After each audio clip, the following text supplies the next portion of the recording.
নাকি আমি আমার বাবার রূপে বর্তমান আছি।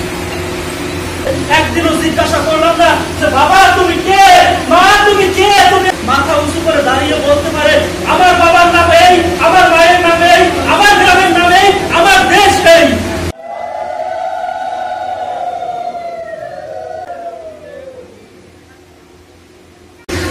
দেখুন, একটা ফুল গাছে যখন কিছু ফুল ফোটে, ওই ফুল ফোটার সময় মৌমাছি মধু আহরণ করবার জন্য কিভাবে যেন ঠিক সেই ফুলের মধু যেখানটাতে আছে ঠিক ওইখানটাতে যেন এসে সুন্দরভাবে করে। যখন আমি কিন্তু এই বাড়িতে এই ধামে ইতপূর্বে কখনো কোনোদিনও আমার সৌভাগ্য হয়নি, কিন্তু আজকে এই প্রথম আমার ভাগ্যে সুপ্রসন্ন হয়েছে। যখন এই চুমুরটি বাস স্ট্যান্ডে নামার পরে আমাকে বলা হইল যে প্রাইমারি স্কুলের পাশে তো অনেক বাড়ি আছে। যখন ছোট্ট ছোট্ট ছেলেমেয়েরা দেখলাম চার পার হয়ে যাচ্ছে, ওদেরকে যখন আমি জিজ্ঞাসা করলাম যে অনুষ্ঠান হচ্ছে কোন বাড়ি, ভক্ত সেবা কোন বাড়ি হচ্ছে, তারা আমাকে সুন্দরভাবে বলল যে এই বাড়িতে যান, এই দিক দিয়ে গেলে পরে এই দিকেই দেখতে পাবেন যে একটা মন্দিরে ভক্তবৃন্দ নিয়ে আয়োজন অনুষ্ঠান হচ্ছে।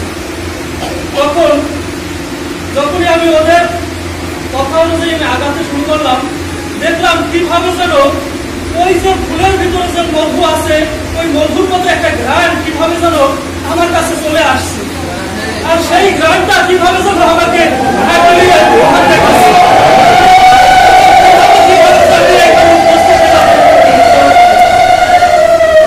তাই এখানে মাতৃ এবং পিতৃদেবের আত্মার শান্তি কামনার্থে আমরা এখানে উপস্থিত হয়েছি, ভক্তের সঙ্গ করতেছি। একজন মাতৃদেবী, একজন পিতৃদেব, যাদের কথা বলে কোনো দিনও শেষ করার মতো, যার একমাত্র চলে যায় শুধুমাত্র সেই বোঝে যে সেই হারানোর কি বেদনা, কিছু না কিছু হারাইছে, এইরকম আমরা সবাই এখানে আছি। এই হারানো হরিপদ সরকার একদিন একটা কথা বলেছিল যে আমরা যোগ করি, আমরা বিয়োগ করি। একটা জায়গা থেকে যোগ হতে হলে একটা জায়গাতে বিয়োগ হতে, যদি বিয়োগ না হয় কখনো যোগ হইতে পারে, আর যদি যোগ করতে হয় তবে অবশ্যই বিয়োগ হতেই হবে। ঠিক যেই রকম বিয়োগ হয়েছিল আপনার আমার এই জন্মের সময়, যে বিয়োগের ফলে আজকে আমরা এক একজন পিতা, এক একজন মাতা। দেখুন, আমরা বলি যে আমাদের বাবা মা চলে গেছে, আসলে প্রকৃত অর্থে যদি একটু গভীর চিন্তা চেতনা দিয়ে উপলব্ধি করতে পারি যে আসলে কি আমার বাবা মা চলে গেছে, নাকি আমি আমার বাবার রূপে বর্তমান আছি, একটুখানি যদি আমরা চিন্তা করি। দেখুন, আমাদের ভিতরে বলা হয় যে পিতৃসত্তা মাতৃসত্তা প্রত্যেকের ভিতরেই অবস্থিত আছে। যদি ওই সত্তাটাকে আমরা জানাতে পারি তবেই তো আমার পিতা মাতাকে আমি উপলব্ধি করতে পারি, সেটা যেখানেই হোক। বাবা লোকনাথ বলছে রণে বনে জলে জঙ্গলে যেখানেই বিপদে পড়বে আমাকে স্মরণ করি, আমি রক্ষা করব।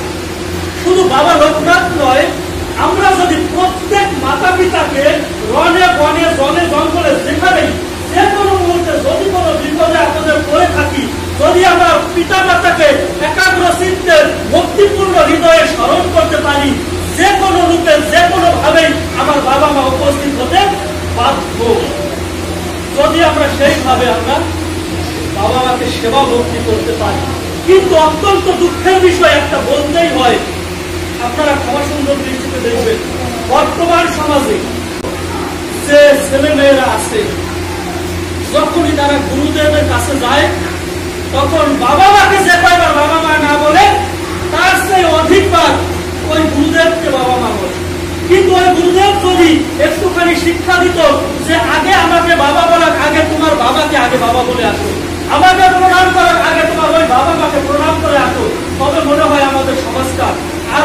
মাতৃভক্তি পিতৃভক্তিতে ভরপুর হয়ে আমাদের সমাজটা মনে হয় আরো সুন্দরভাবে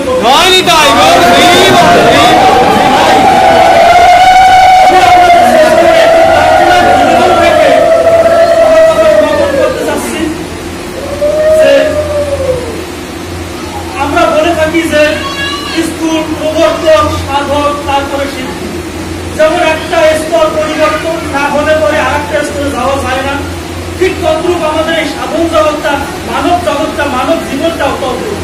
তবে আমরা যদি একটু নিজেদের কাছে প্রশ্ন করি যে আমি কি আমার সেই বর্তমানে যে স্তরটা আছে সেটা থেকে আমি আসলে অতিক্রম করতে পারছি কিনা, অর্থাৎ আমরা আমার বাবা মাকে ভক্তি করতে পারছি কিনা। বাবা মা হচ্ছে কি প্রথম গুরু, দীক্ষাগুরু বলেন, শিক্ষাগুরু বলেন। দীক্ষাগুরু আমাদের বাবা, শিক্ষাগুরু আমাদের মা। যদি আমরা এই দীক্ষাগুরু শিক্ষাগুরুকে সঠিকভাবে পূজন পালন করে এই স্তরটা পরিপূর্ণ করতে পারি, তারপরে আমরা আরেকটা স্তরে যেতে পারি। যদি আমরা এইভাবে আগাতে না পারি তবে আমরা যতই দূরেই যাই না কেন আবার সেই জায়গাতেই আসা লাগবে। যেমন ভগবান বলছেন কি যে আপনি যতবার জন্ম নেবেন ততবারই মৃত্যুবরণ করবেন, কিন্তু এমন কোনো কথা নাই যে যতবার আপনি মৃত্যুবরণ করবেন ততবার আপনি জন্ম নেবেন। এমন মৃত্যু যদি কারো হয়ে থাকে যে মৃত্যুকালে স্মরণ যদি করে কেউ ভগবানকে, তবে কিন্তু তার এই জগতে আর আসতে হয় না। ওটাই যদি হয় তার কারো শেষ মৃত্যু, তবে তো তার কারো আর আসতে হয় না। তথাপিও আজকে আমরা যে বাবা মায়ের উদ্দেশ্যে তাদের শান্তি কামনার্থে এখানে উপস্থিত হয়েছি, আত্মার শান্তি কামনা বলা হয়েছে। আত্মাটা কি আমরা জানি, প্রত্যেকের ভিতরে একটা আত্মা আছে, কিন্তু কোনোদিনও আমি আমার বাবা মা বেঁচে থাকতে একদিনও জিজ্ঞাসা করলাম না যে বাবা তুমি কে, মা তুমি কে, তুমি আমাকে একটু বলো তোমার তত্ত্বটা, তোমার বাবার তত্ত্বটা আমাকে একটু বলো, তোমার মায়ের তত্ত্বটা আমাকে একটু বলো যে তুমি কে। আসলে আমরা বেঁচে থাকতে কেউ বাবা মায়ের কাছে এই নিবেদন যদি করতাম, যদি কেউ করে থাকি, তবে আমার মনে হয় সমাজটা আরো উন্নত হবে। তাই আমি আপনাদের শ্রীচরণে প্রার্থনা রাখবো যেন প্রত্যেকটা সন্তান, এখানে আমার বাবা মায়েরা উপস্থিত আছেন, আমার বিশ্বাস প্রায় প্রত্যেকটা ঘরেই আপনাদের সন্তানাদি আছে, আমার মতো আমার থেকে ছোট বড় ছেলেরা আছে, মেয়েরা আছে। আপনারা আপনাদের সন্তানকে এমন একজন মানুষ করে গড়ে তোলেন যে মানুষটা তারা শুধুমাত্র আপনার পরিবার না, আপনার গ্রাম না, আপনার দেশ তথা পৃথিবীতে একদিন সে মাথা উঁচু করে দাঁড়িয়ে বলতে পারে আমার বাবার নামে এই, আমার মায়ের নামে এই, আমার গ্রামের নামে এই, আমার দেশ এই। যদি কেউ একদিন এই কথাটা বলতে পারে বিশ্বের মুখে মাথা উঁচু করে, তবেই আপনার সন্তান সার্থক, আপনি সার্থক, আপনার গর্ব সার্থক। যে গর্বের কারণে বিবেকানন্দ জন্ম নিয়েছিল, যার বাড়িটা আমরা এখানে দেখতে পাচ্ছি যে জীবন প্রেম করে যাই জন সেই জন সে বিষয় ঈশ্বর। আজকে আমরা জীবন প্রেম করবার জন্য এখানে উপস্থিত হয়েছি, সেই ঈশ্বরকে সেবা করবার জন্যই আমরা জীব রূপী ভগবানের কাছে আমরা উপস্থিত হয়েছি। সবাই আমাকে আশীর্বাদ করবেন এবং ক্ষমা প্রার্থনা করছি, আপনারা সবাই আমাকে ক্ষমা সুন্দর দৃষ্টিতে দেখবেন।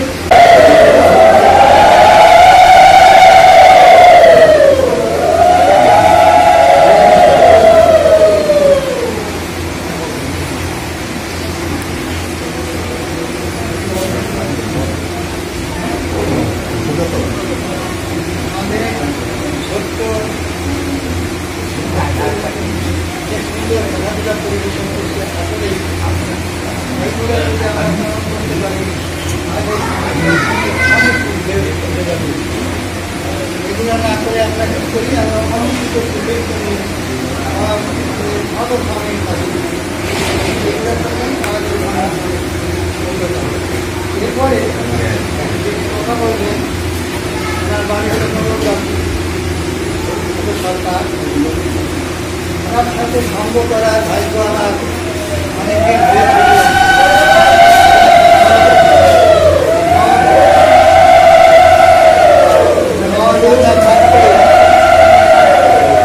ওনার সাথে অনেক সঙ্গ করেছি, কিন্তু আমার ভাগ্য তেমনই যে আপনারা জানেন যে আমি এখন ঢাকা ভিতরে আছি, একবারে জিজ্ঞাসা করি তাই আমি এই সমস্ত একজন কৃষ্ণভক্ত এবং যুবকরা সুন্দর করতে পারেন। ওনার অনেক কথা আমি শুনেছি একসাথে বোধহয় উনি যখন